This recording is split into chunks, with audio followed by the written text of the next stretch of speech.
All right, let's dive right in. Today we're unpacking the incredible story of one of the world's most mysterious leaders, Kim Jong Un. We're going to explore how a complete unknown, a ghost really, became a nuclear-armed dictator who shapes global politics from behind a wall of secrecy.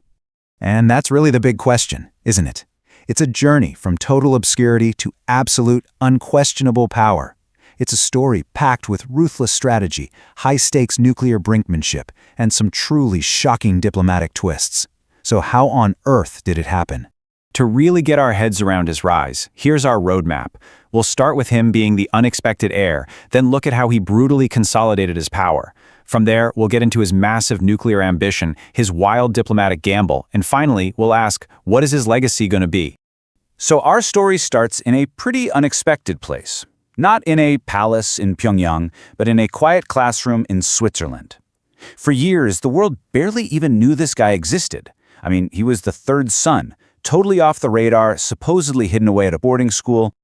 You know, the speed of his rise is what's truly mind-boggling. One minute, he's just some teenager in Switzerland, a fan of Michael Jordan and video games. Then, bam, his father has a stroke in 2008, and suddenly the secret succession plan kicks into overdrive. By 2010, he's unveiled to the world as a 4-star general, and just a year later, at 27 years old, he's in charge of the whole country. Now look, taking power is one thing, but holding on to it, that's a whole different ballgame. As this young, totally untested leader surrounded by his father's powerful old guard, Kim Jong Un had to prove he was the one in command. And boy, did he prove it, in the most brutal way you can imagine. This wasn't just some political reshuffling. These were terrifying messages sent to anyone who might even think about challenging him.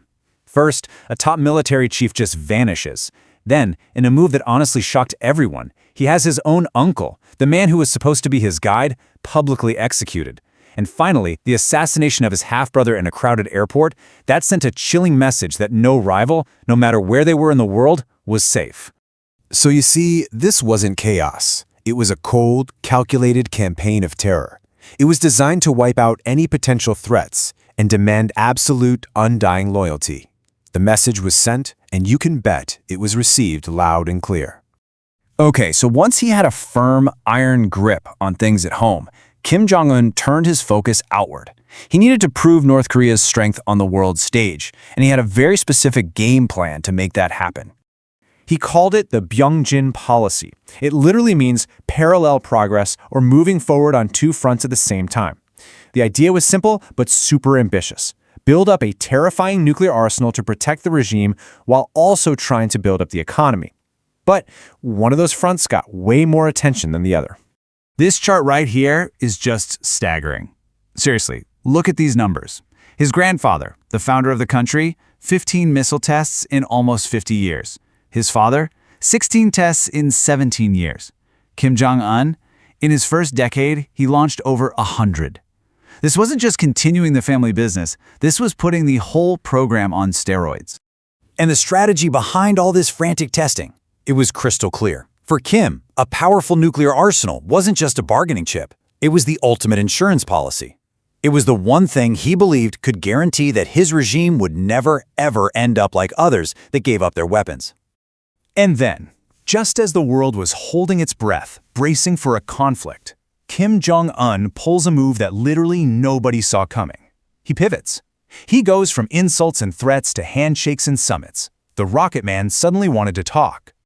I mean, the shift in language alone was enough to give you whiplash. One day, it's threats of a sea of fire and calling the US president a dotard. The next, it's all about an era of peace and opening a new chapter. It was a complete 180, a massive gamble that left the entire world just stunned. And what followed was just this whirlwind of historic meetings. He literally walked across the border to meet the South Korean president. He became the first North Korean leader to ever sit down with a sitting American president.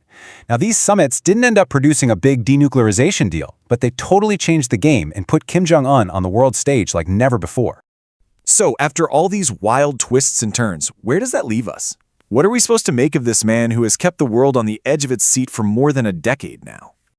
You know, when you look back, it almost feels like we've seen 4 totally different versions of Kim Jong Un, right?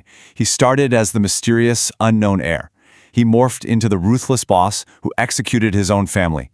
He became the nuclear provocateur, launching missile after missile. And then he shocked everyone by becoming this unpredictable diplomat. And that right there is the central puzzle of his rule. If you look at his goals of power and security, you'd have to say he's succeeded. He absolutely cemented his authority, and North Korea is a nuclear state. That's not up for debate. But the other half of that Byungjin promise, the economic prosperity, that remains a distant dream, with his country still isolated and incredibly poor. So what is he? A reformer trying to modernize his country? A brutal tyrant just clinging to power? Or maybe just a brilliant survivor who has outplayed everyone's expectations? The truth is, after all this time, we just don't know. The final chapter